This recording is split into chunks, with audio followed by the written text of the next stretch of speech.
Valideynlər fərqində olmadan bu və ya digər davranışlarıyla övladlarına çox ziyan vura bilərlər. Bunlar hansılardır? Birinci yerdə onların əvəzinə danışmaq. Çox tez-tez rast gələ bilərik. Parkda, liftdə, həyətdə 4, 5, 6 yaşlı bir övladdan soruşuruq, adın nədir? Həmən valideyn cavab verir. Neçə yaşın var? Həmən valideyn cavab verir. Hansı sinifdə oxuyursan, həmən valideynlər cavab verir. Nəticədə nə baş verir? Bu övladımız öz səsini qazana bilmir, özü ola bilmir. İkincisi, davranışlarını və danışıqlarını çox tez-tez düzəldirik biz valideynlər olaraq. Bu nə oturuşda oturmursan, bu nə davranışda eləyirsən, bu nə danışıqda danışırsan. Nəticədə nə baş verir? Övladlarımız özlərini nə kiçik yaş dövründə, nə yeniyetməlik, nə də irəliyə yetkin olduqda özlərimizi ifadə eləməkdə çox çətinlik çəkirik. Bu da çox önəmli məsələlərdən biridir. Ünsiyyət bacarıqları, özümüzü ifadə eləmək bacarıqlarımız çox erkən yaşdan elə sanki boğulur. Üçüncü, gərəyindən çox, həddən çox tərif söyləyirik. Valideynlər fərqində olmadan nə gözəl övladın var, sən nə gözəlsən, sən nə ağıllısan, sən çox zəkalısan. Nəticədə nə baş verir? Övladlarımız irəliyə doğru çevrədən də bunu çoxunlar daha çoxunu istəyirlər. Valideynlərindən şişirdilmiş bir mənlik formalaşır.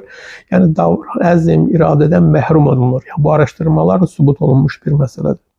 Dördüncüsü, qorxularımızı çox erkən yaşdan övladlarımıza impozə edirik, ötürürük. Fərqində olmadan danışıqlarımızla, ana-ata arasındakı danışıqlarla, nənə-babalar arasında danışıqlarla, o qorxular fərqində olmadan bunları övladımız süngər kimi içinə çəkir və bu da şuuraltı irəliyə doğru övladımızın iç hissəsinə və şuuraltına çevrilə bilir. Yəni, müqayisə edirik. Beşincisi, övladlarımızın fərqində olmadan ilk əvvəl sinif, ailə içərisində öz böyük, kiçik və ya kiçik qardaşları ilə, qonşu uşaqları ilə, əmi oğlu, dayı oğlanları ilə, qohumlarla irəliyə doğru məktəbdə, məktəb yoldaşları ilə müqayisə edirik. Nəticədə nə baş verir? Öz dəyəri, özünə hörmət hissi çox ciddi zədələnir. Özünə inam hissi çox ciddi zədələnir. Əzmdən, iradədən məhrum edirik. Altıncısı, duyğularını ifadə etməyə imkan vermirik, bastırırıq. Kişi ağlamaz, bu nə hərəkətdə eləyirsən, niyə ağlayırsan və yaxud da yıxılır bir yerə, əzilir, heç nə olmadı, heç nə olmadı, keçib gedəcək. Yəni, imkan vermir ki, o övlad doya-doya ağlasın, ya duyğularını doya-doya ifadə eləsin. Çox erkən yaşdan bastırırıq.